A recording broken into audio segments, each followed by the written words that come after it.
Fellas, Ukraine has launched the wildest air attack ever on Russian resources. They have destroyed over 42 warplanes in 4 different Russian aerial bases. Is this the beginning of World War III? We're gonna find out about this.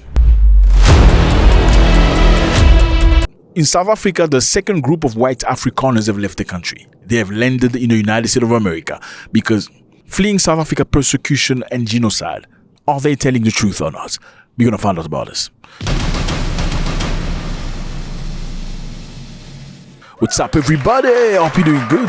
It's a beautiful day. Thank you very much for stopping by. You appreciate it. Okay, we're in Russia. Ukraine has declared its long-range attack of the war with Russia on Sunday after using smuggled drones to launch a series of major strikes on at least 40 Russian warplanes at 4 military bases. This is insane. This is insane. I mean, how many people would dare go to war with Russia, let alone in this very situation, to attack some of the most expensive warplanes with $200 drone?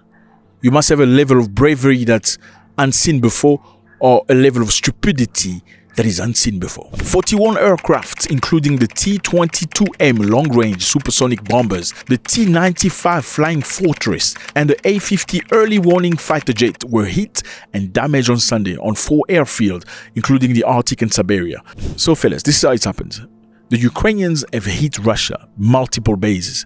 They're talking about 4 different air bases. These are very much inside the Russian territory, not next to the border. And this is crazy because this attack was successful.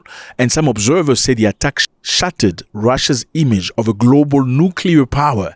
I mean, if they're going to reach out to some of your most expensive airplanes, up to $200 million in damage from a $200 drone, people question your capabilities.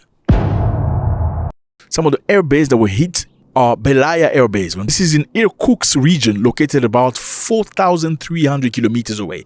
I mean, look at the distance.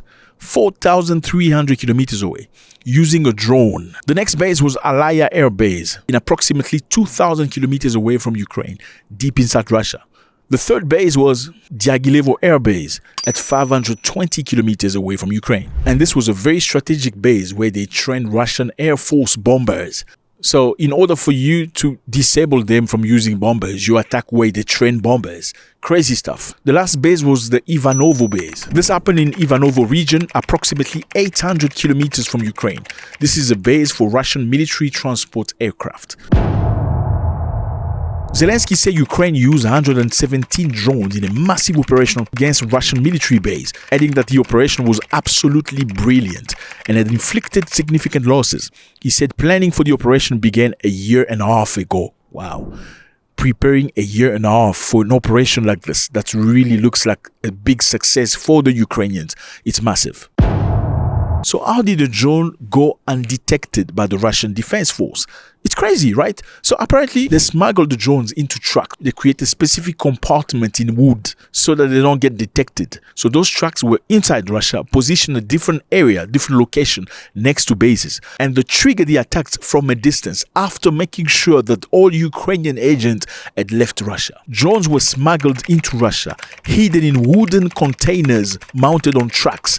And at scheduled time, the container roof were opened remotely and the drones were launched to strike the target. The Ukrainian agents involved were reportedly evacuated before the attack began. They're estimating about $7 billion in damage from the Russians, and the Ukrainians believe that 34% of Russia's strategic cruise missile carriers were hit, potentially limiting Russia's long-range missile and drone capabilities. So what's notable here is that some of the attack, especially the one to Olenia base, was launched from a petrol station or a gas station. So the truck was parked at a gas station or petrol station from which the drone flew to the base and destroyed. Now you need to understand one thing, okay? These drones beat some of the best air defense system. We're talking about the Russian S-400, one of the most expensive and the most efficient in the world. Now you need to understand how they beat it. They beat it because those systems were not initially created for drones. They were created for long-range missiles and stuff like that. Now, Russia will definitely need to make an adaptation to make sure to create something different if they want to defend against things that are as cheap as drones. Europe, together with America, has better weapons than Russia. We also have stronger tactical solutions. Our Operation Spiderweb yesterday proved that. Russia must feel what its losses mean. That is what will push it toward diplomacy. And when Russia takes losses in this war, it's obvious to everyone that Ukraine is the one holding the line, not just for itself, but for all of Europe. We must do everything to make sure diplomacy is not empty. Our delegation is now in Istanbul, and we are ready to take the necessary steps for peace. Naturally, the starting point should be a ceasefire and humanitarian actions, the release of prisoners and the return of abducted children. Now, why is this important for Ukraine? This is important for Ukraine. Let me remind you here that right now Ukrainians and Russians are in Turkey trying to have a negotiation around a peace deal, at least a ceasefire.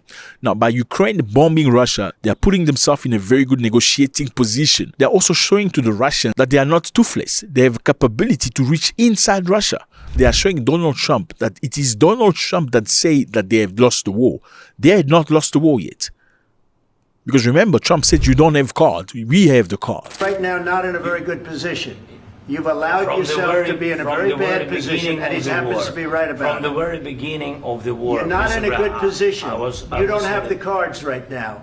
With us, you start having cards. Right now, you don't. You're playing cards. You don't have a card. This is a way for Ukraine to prove to Trump we actually do have some cards we can play. So out of all of this, Americans say that they were not informed about the Ukrainian attack. Same for the Germans. They said they were not involved. They had no idea that Ukraine was going to conduct this attack. Are they telling the truth or not?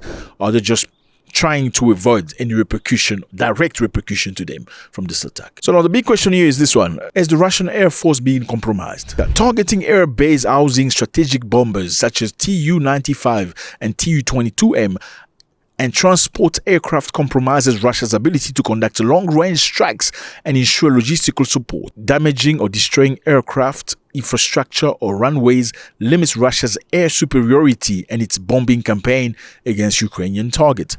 How do you think Russia is going to respond? Well, Vladimir Putin has spoken after the bombardment, and his response had absolutely nothing to do with the major attack they've just received.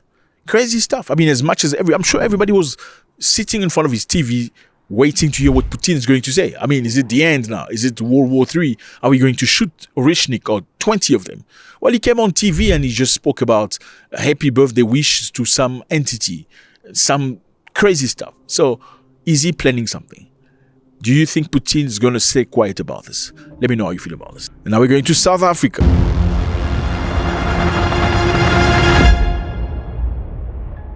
Fellas, the second and smaller group of white Afrikaners have left South Africa for the United States of America. Remember, South Africa was accused of genocide against white people and trying to take land without compensation. So, initiating the need for many Afrikaners, white South Africans, wanting to relocate after Donald Trump gave them an opportunity to move to the United States of America with no issues. A second and much smaller group of white Afrikaners arrived quietly in the United States of America on Friday, without any noise or fanfare. You remember the last time they went, they were met by officials, there was TVs and cameras and stuff. This time around was completely different. And of course, this time around, they did not go in a private jet. They actually used a commercial flight from Johannesburg. Like the first batch who relocated to the US early May, they claimed to be persecuted in their home countries. This group is part of some 8,000 Afrikaners who will reportedly be resettled in the US over the next few months. And controversially, fellas, they have been granted fast-track refugee status by Donald Trump. So they are accepted already, and they're going to fast-track them into becoming citizens as well. Now, do they have the rights to go to the US? Yes, absolutely. You can go wherever you want to go. But is there a genocide happening in South Africa? Are they only whites? Absolutely not. Is South Africa a dangerous country? Yes, it is. Is it only for white people? Absolutely not. Let me know how you feel about this. Ukrainians have destroyed 42 warplanes in Russia, showing that they do have some cards. They may not have Orishnik, but they have the ability to destroy. How do you think Vladimir Putin is going to react to this? Is this showing flaws within the Russian army? Is Russia maybe not as powerful as we thought? Or is Vladimir Putin actually holding his Joker card under the sleeves? God bless.